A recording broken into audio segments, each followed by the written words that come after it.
Hello student, आपका अपने YouTube channel में वेलकम स्टूडेंट। आज का हम लोग क्लास 11 के यूनिट्स एंड डायमेंशन चैप्टर को स्टार्ट करते हैं। सबसे पहले हम जानेंगे डायमेंशन क्या होता है, यूनिट्स क्या होते हैं।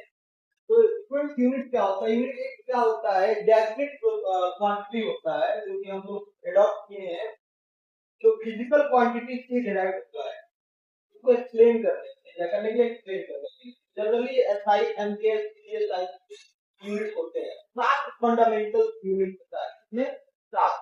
बाकी और जो होते हैं सब 7 फंडामेंटल ये है: length, mass, time, electric current, temperature, amount of substance, luminous intensity. ये किसी पे डिपेंड नहीं करता है, ये इंडिपेंडेंट क्वांटिटीज है, ठीक है। बाकी जो क्वांटिटीज है लाइक एरिया, ये इससे बनाया गया है, वॉल्यूम इनसे बनाया गया है, ये डिराइव्ड क्वांटिटी बोलते हैं। ये आपका फंडामेंटल क्वांटिटी है, ठीक है। डायमेंशन क्या होता है? क्वांटिटी के बारे में तो आप समझ गए। क्वांटिटी क्या होता है? इसको एक्सप्लेन करने के लिए जो क्वांटिटी चीज को क्या करना है, एक्सप्लेन करना है, उसके लिए चीज को एक्सप्लेन करते हैं। चीज रखते हैं सब लोग क्या बोलते हैं? यूनिट। यूनिट दो टाइप के होते हैं। फंडामेंटल यूनिट मतलब जो क्वांटिटी है वो दो टाइप के होते हैं: फंडामेंटल क्वांटिटी और डिराइव्ड क्वांटिटी। फंडामेंटल किसी से मतलब नहीं, इंडिपेंडेंट है, केवल साथ में है। Length, mass, time, current, temperature, amount of substance, luminous intensity. Where dimension physical quantities की बात करें जो डिराइव्ड है, एरिया वाली बहुत है। अब यूनिट समझ गए। डायमेंशन क्या होता है? डायमेंशन होता है जो पावर, ठीक है, किसी फिजिकल क्वांटिटीज को रिप्रेजेंट करने के लिए जो पावर यूज किया जाता है उसी को हम लोग बोलते हैं डायमेंशन। डायमेंशन जो है किसी बड़े ब्रैकेट के ऊपर हम जो पावर लगाते हैं यूनिट में, जैसे कि मान लीजिए लेंथ का डायमेंशन जो है 1 है, ठीक है। मास का डायमेंशन भी कितना है? 1 है। ये आपका जो चीज है हम लोग बोलते हैं डायमेंशन। अब डायमेंशन निकालते कैसे हैं, डायमेंशन पढ़ते क्यों है, डायमेंशन का यूज क्या है, डायमेंशन के कुछ क्वेश्चन भी आपको दिख रहे होंगे। और डायमेंशन की हम लोग का आज का टॉपिक है। डायमेंशन को लिखने की समझ गए। अब मान लीजिए आपको डायमेंशन निकालना है, फोर्स का। सबसे पहले हम बात करेंगे वेलोसिटी का। बात कर रहे हैं वेलोसिटी का। वेलोसिटी इक्वल होता है distance upon time. Distance upon time. तो डिस्टेंस का मतलब लेंथ का एल हो गया, टाइम का टी हो गया। इसका हो जाएगा आपका एल टी पे -1, ठीक है। यानी एल पे 1 और टी पे माइनस। वेलोसिटी के बाद उनको दूसरा अगर निकालना की बात करें तो आपका हो जाएगा एक्सीलरेशन, ठीक है। एक्सीलरेशन क्या होता है? चेंज इन वेलोसिटी अपॉन में टाइम। चेंज इन वेलोसिटी का मतलब हो गया वेलोसिटी का क्या होता है? एल टी पे -1, अभी हमने निकाला है। और टाइम का होता है 10 से ऊपर जाएगा तो ये भी ऐड हो जाएगा, तो एल टी पे -2।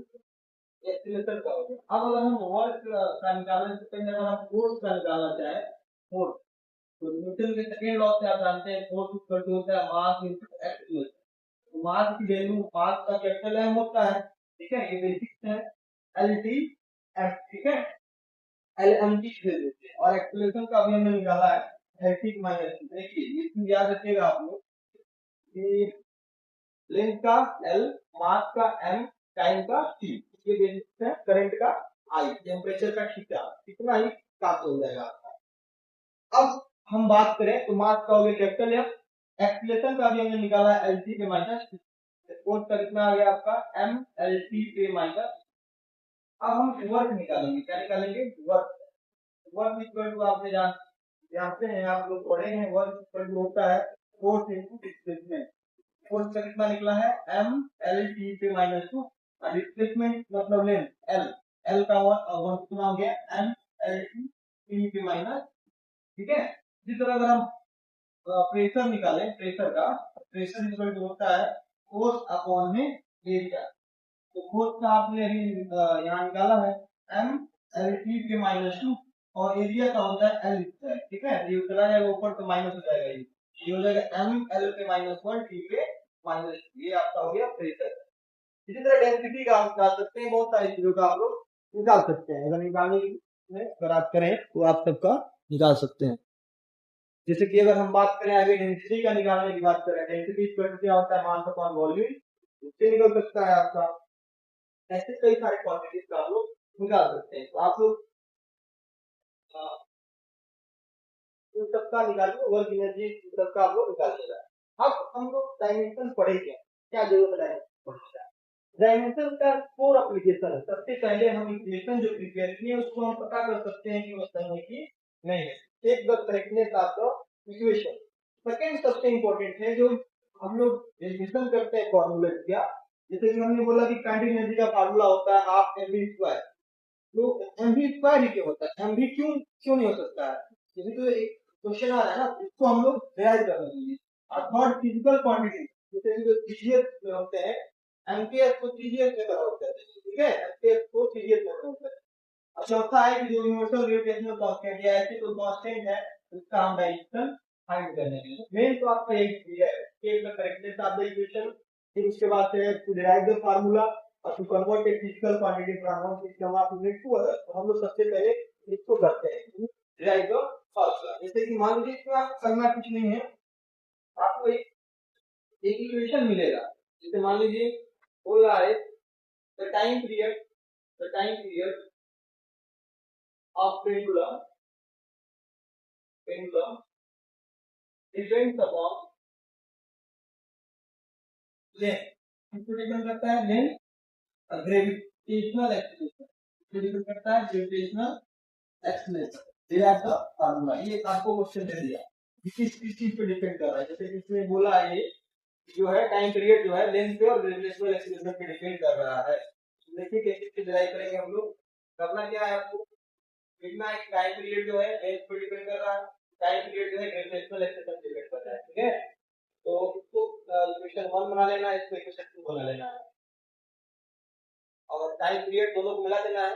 एल एल के पावर आपको मान लेना है ए, जी के पावर भी और होगा तो सी मान लेना, ठीक है। तो टी इक्वल टू इसको हटाने पे प्रोबेबिलिटी कांस्टेंट आएगा एल, यहाँ पे इसको मानना है ए और ए जी के पावर। अब आपको करना क्या है, सभी साइड का आपको रखना है टाइम पीरियड का डायमेंशन कैपिटल टी होगा, ठीक है। ए का डायमेंशन ये तो कांस्टेंट है, इसकी बात नहीं है। लेंथ का डायमेंशन हो गया कैपिटल एल। ग्रेविटेशनल एक्सीलरेशन है इसका होता है एल टी पे माइनस 2, अभी हमने निकाला है।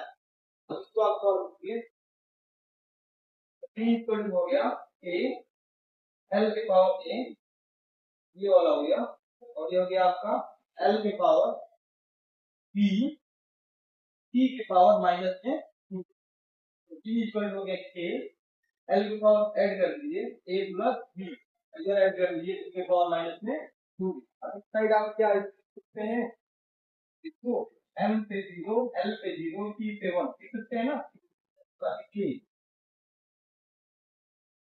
l के power a plus b t के पावर माइनस में 2। तो कंपेयरिंग द पावर कंपेयर करना है।